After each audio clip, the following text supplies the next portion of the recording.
kita orang percaya pasti memiliki karunia sebagai anggota tubuh Kristus. Dan kita adalah bagian dari anggota yang lain. Artinya kita tidak bisa berdiri sendiri.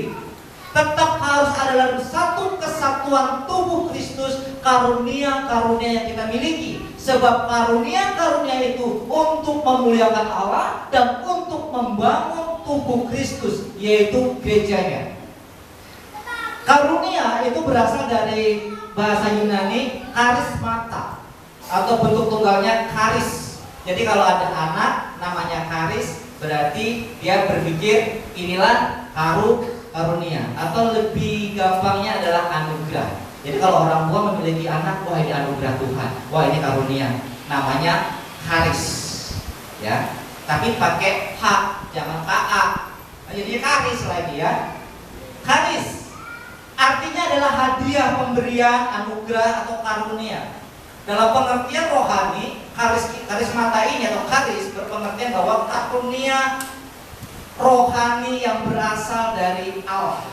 Karismata ini menjadi apa? Menjadi cikal bakal dasar dari kata karismatik.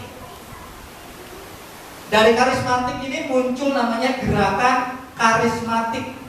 Gerakan karismatik ini melandasi munculnya gereja karismatik. Jadi setiap kita yang ada di gereja aliran karismatik, apakah Pentakosta atau karismatik yang beraliran karismatik, berasal dari ini, yaitu gereja yang menitik beratkan pelayanannya atau nafas gerejani itu kepada karunia-karunia. Jadi kalau ada gereja karismatik tetapi menghindari karunia-karunia, ya berarti bukan karismatik. Kalau gereja karismatik, titik poinnya adalah pelayanan berdasarkan karunia-karunia. Nah, gerakan karismatik ini yang kemudian muncul pertama di Amerika, ada beberapa tokoh yang mungkin saudara pasti tahu lah. Gereja orang-orang yang pelayani dengan karunia-karunia mukjizat, kesembuhan dan lain sebagainya. Sukses Hati, pasti dengar. Billy Graham, ya kan? Kalau di Korea ada Yonggi Cho, ada John Hartman di RCTI kalau itu ya. Kalau di Indonesia bisa ada siapa? Oh di Indonesia ada Pak Niko, ya kan? Ada siapa lagi? Banyaklah angkatan-angkatan itu ya. Ada Morris Rulo, ada ya. Itu adalah orang-orang yang pelayanan dengan karunia-karunia mukjizat-mukjizat, banyak kesembuhan dan lain sebagainya. Kemudian, tapi masalahnya adalah ketika gereja karismatik ini beririsan dengan teologi kemakmuran. Nah, itulah bahwa kalau menjadi orang Kristen harus sukses, berhasil, kaya. Itu kan orang-orang karismatik seperti itu. Beriris. Nah, inilah kemudian dikantar oleh orang-orang reform. Orang-orang reform sampai sekarang ya hubungan dengan gereja karismatik karena tidak mempercayai hal-hal seperti itu. Artinya apa karunia ini? Kemampuan khusus yang diberikan kepada orang percaya oleh Roh Kudus untuk memuliakan Kristus dan membangun tubuh Kristus. Jadi kata kuncinya adalah ada 3. 1, kemampuan khusus. Artinya tidak semua orang memiliki karena khusus. Yang kedua, diberikan oleh Roh Kudus. Karena ada kemampuan yang diberikan bukan dari Roh Kudus. Ya berarti bukan karunia. Berarti apa itu? Godam. Sudah tahu godam nggak? Godam itu ilmu gaib. Dan memuliakan Kristus. Yang ketiga, memuliakan Kristus dan membangun jemaat.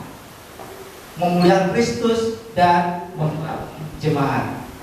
Oke, slide selanjutnya. Nah ini dia. Setelah memilih dan menyelamatkan kita, Tuhan juga memperlengkapi kita dengan karunia-karunia rohani. Tujuan dari karunia-karunia itu bukanlah untuk kepentingan pribadi, tapi untuk membangun tubuh Kristus. Dari definisi yang pertama tadi, tujuan dari karunia-karunia itu bukanlah untuk kepentingan pribadi, tetapi untuk membangun tubuh Kristus. Jadi tidak ada alasan bahwa karunia-karunia yang kita miliki untuk menonjolkan diri, untuk memegahkan diri bahwa aku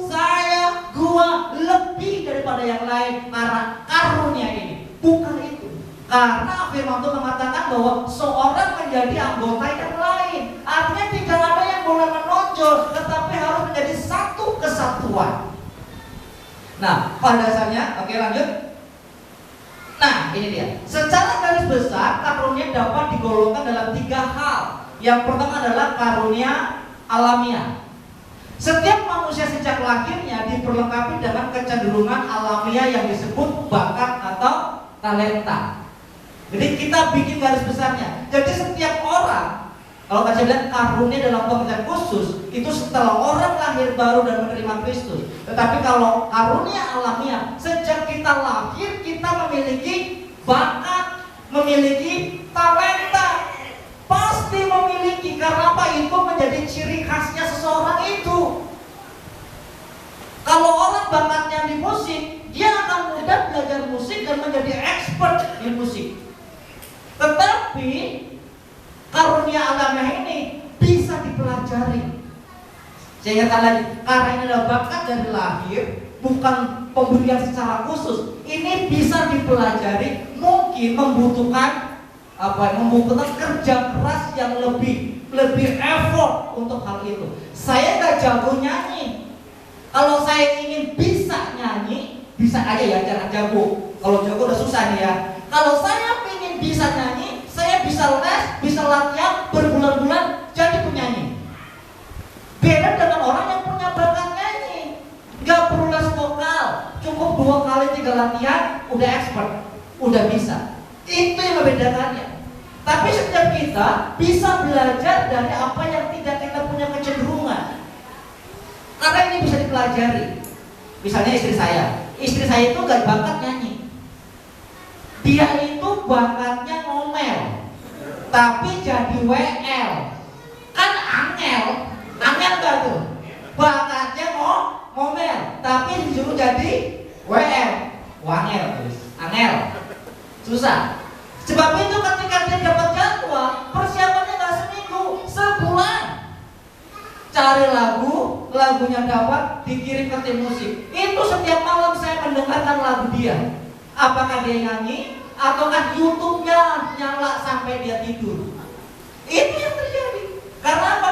Dia gak bakat untuk itu. Tapi karena dia aku mau belajar, oke, mau belajar, tapi harus effort, harus kerja keras, harus sungguh-sungguh. Sekalipun pada eksekusinya, hasilnya, ya gitu deh, ya kan? Ya gitu deh. Tapi setidaknya kalau orang mau belajar pasti bisa, sekalipun mungkin dia tidak jago. Jadi kalau kita, misalnya jago matematika, saya nggak jago matematika, tapi ketika saya mau belajar matematika, saya bisa.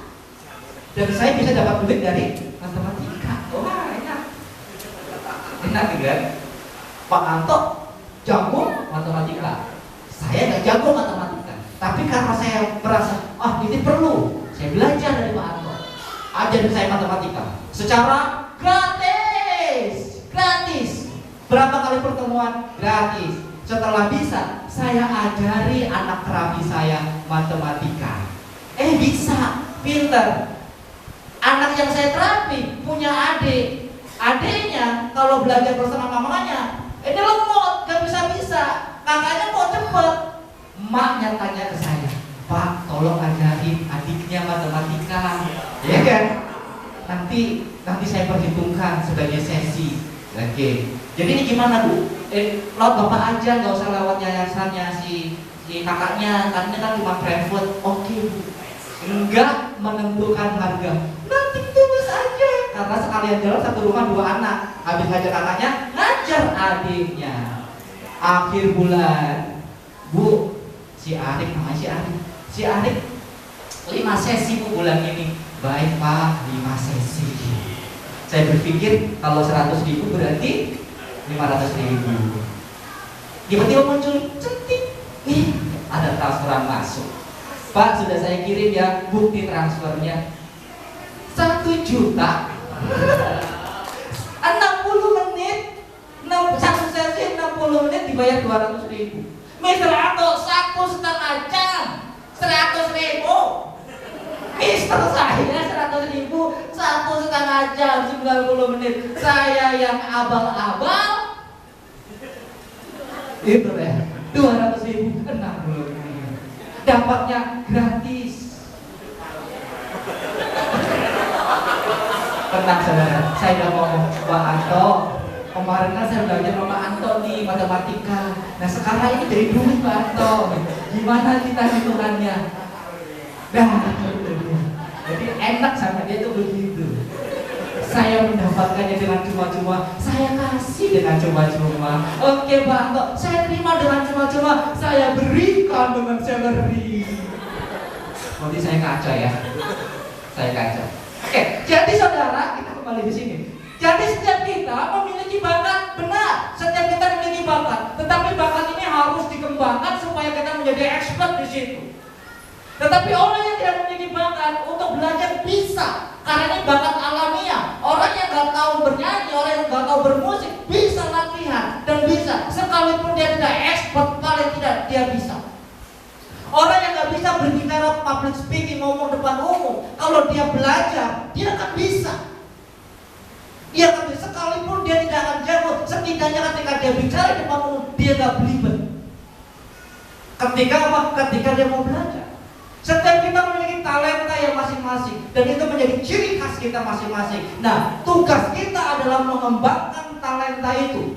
Ingat, ada 3 orang, satu diberi 5 talenta, 2 talenta dan 1 talenta. Yang 5 menjadi berapa?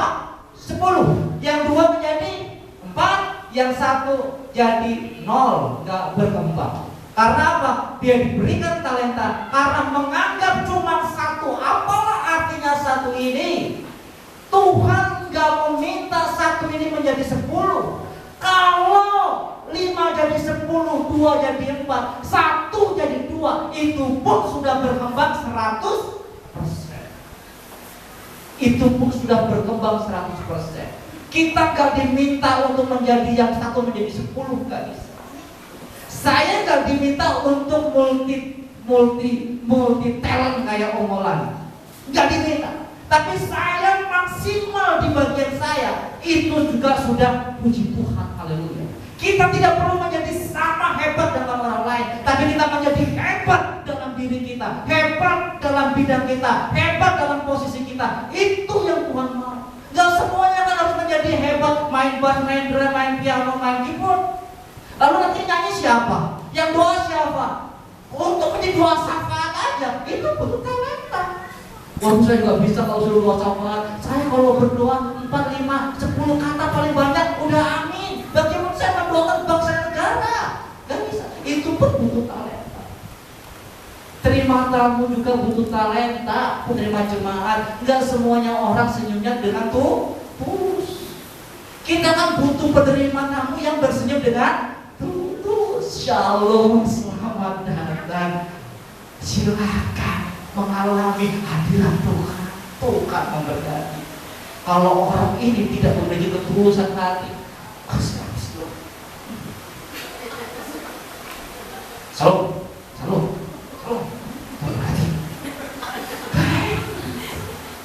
Itu pun butuh talenta.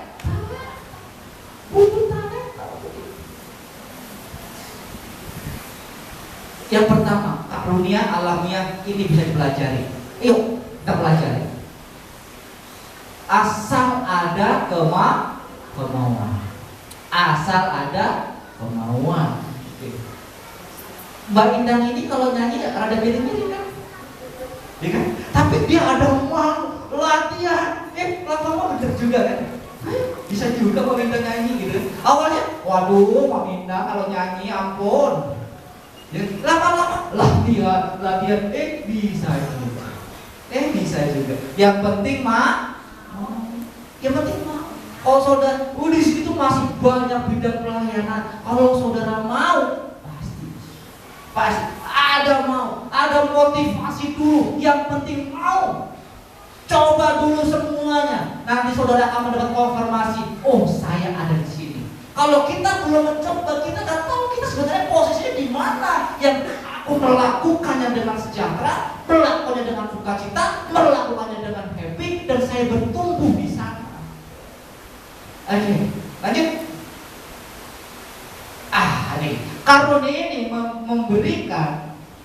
kekuatan pendorong untuk mengeksplorasi diri kita dalam kehidupan sosial, dan Allah ingin kita menggunakannya untuk melayani sesama. Di dalam gereja lokal, karunia ini akan sangat berguna di dalam pelayanan, karena di sini membutuhkan banyak ahli-ahli di masing-masing sektornya, membutuhkan orang-orang handal di masing-masing sektornya. Kita harus ingat kata mengeksplor, artinya kita mengembangkan bakat kita. Kita eksplor artinya mengembangkan. Eksplorasi, kita harus mengeksplor bakat kita, kemampuan kita. Untuk apa? Untuk kepentingan bersama. Oke, lanjut. Oke, nah ini yang kedua. Kalau ini nggak bisa dipelajari, ini yang tadi kita baca. Oke, karunia manifestasi atau karunia roh. Kalau saudara baca itu karunia menyembuhkan, menafsirkan bahasa roh, bernubuat, apalagi ya, berbahasa roh, apalagi ya, karunia ada di sini 1 Korintus 12 ayat 4-11. Karunia Roh Kudus adalah kemampuan ilahi yang diberikan oleh Roh Kudus menurut kehendaknya secara khusus kepada orang percaya untuk kepentingan bersama dalam membangun tubuh Kristus. Kalau ini tidak bisa dipelajari, ini hak prerogatifnya Allah memilih seseorang. Kamu punya karunia kesembuhan, kamu punya karunia bernubuat, kamu punya karunia hikmat, kamu punya karunia menafsirkan bahasa roh, berbahasa roh, dan lain sebagainya. Setiap kita, apapun karunia kita, itu berasal dari Allah yang sama, Tuhan yang sama, dengan tujuan yang sama, yaitu memuliakan Allah dan membangun tubuh Kristus. Suatu hari, saudaraku, ada 2 orang yang minta, kalau ini gak dipelajari, tapi bisa diminta. Tadi bisa dipelajari yang pertama. Karunia alamnya itu bisa dipelajari, tetapi karunia ini enggak bisa dipelajari, tetapi bisa diminta. Saudara ingat Salomo? Ketika Salomo masih muda dan dia ingin menggantikan ayahnya menjadi raja, dia meminta apa? Minta kekayaan. Dia raja kaya raya. Dia minta kekuasaan. Dia pucuk daripada kekuasaan pada masa itu. Apa yang dia minta? Dia menyadari, aku memimpin bangsa yang besar, aku butuh hikmat. Jadi dia berdoa, Tuhan berikanlah aku hikmat. Ketika apa yang kau minta, berikanlah aku hikmat. Jadi karunia ini bisa diminta. Kalau saudara, Tuhan berikanlah kepadamu karunia untuk menyembuhkan, saudara bisa memintanya, tetapi saudara bisa memiliki atau tidak memiliki, tergantung Tuhan mau kasih apa enggak. Tapi kita bisa memintanya. Nah, suatu hari, saudaraku, ada 2 orang teman yang sama-sama minta karunia kepada Tuhan, tetapi tinggal 2 karunia pada Tuhan. Pertama, karunia beri, yang kedua karunia menerima. Orang yang pertama buru-buru, dia ambil, Tuhan aku mau yang ini, karunia menerima. Yang orang pertama menerima, karunia menerima. Yang orang kedua garuk-garuk kepala, aduh. Yang tersisa tinggal karunia memberi. Wah, I'm shock dah nih kan, cuman ada karunia memberi. Tapi gak apa-apa, udah diambil. Satu menerima karunia menerima, yang satu menerima karunia memberi. Setelah 15 tahun kemudian, di satu kota besar, di perempatan lampu merah, orang yang menerima karunia memberi ini duduk di mobil mewah sambil nunggu lampu merahnya berubah menjadi hijau. Tapi dia melihat ke samping, ada seseorang yang dia kenal dulu. Hei, kamu kan dulu yang menerima karunia menerima. Kenapa sekarang kamu berdiri di pinggir jalan dengan meminta-minta? Akhirnya dia turun, dua sahabat ini ditanya, kenapa kamu sekarang kan punya karunia memberi, kenapa kamu sekarang jadi sukses berhasil seperti ini? Yang menerima karunia memberi ini berkata, karena Tuhan tahu karuniaku memberi, jadi Tuhan kasih kepadaku lebih supaya aku bisa memberi lebih banyak orang. Kamu kenapa seperti ini? Mungkin karena Tuhan tahu aku hanya bisa menerima, jadi saya diposisikan seperti ini, menerima terus. Hei, GBK Wajib Baru, karunia apa yang ada padamu hari ini? Hanya memberi, hanya menerima, atau juga memberi? Lebih banyak mana? Ada yang maunya diberi aja? Ada karunianya maunya cuma diberi aja? Ada? Gak ada? Ada. Orangnya ada sekarang. Ada di antara kita. Oke, baju apa? Kita kasih tajuk aja deh. Ada kan nih yang orang maunya cuma diberi aja. Orang maunya diberi aja, menerima aja. Giliran ada waktunya untuk memberi, sungut. Apalagi kalau udah bicaranya patungan lah. Aduh. Ini udah pengeluaran anak sekolah, pengeluaran rutin rumah tangga. Ini gereja macam-macam aja. Ada lagi patungan. Kalau kita karena kita hanya mau menerima aja. Ya begitu. Kalau kita juga punya karunia memberi, Tuhan tahu karunia kita memberi. Pasti Tuhan akan kasih lebih supaya apa? Supaya kita menjalankan karunia kita, supaya kita bisa memberi. Ayo, GBK Wajib Baru, kita semua punya karunia memberi. Yang menerima siapa? Orang di foto, orang rumpi, orang hati. Mereka yang kasih, menerima. Kita memberi. Asik ya. Kita adalah orang-orang yang tangannya di atas. Gampang. Jadi nanti kalau gereja bilang, bapak-bapak, ibu-ibu, saudara, semua kita akan ini ya. Oke, mantap, gas, gembala. Gitu dong.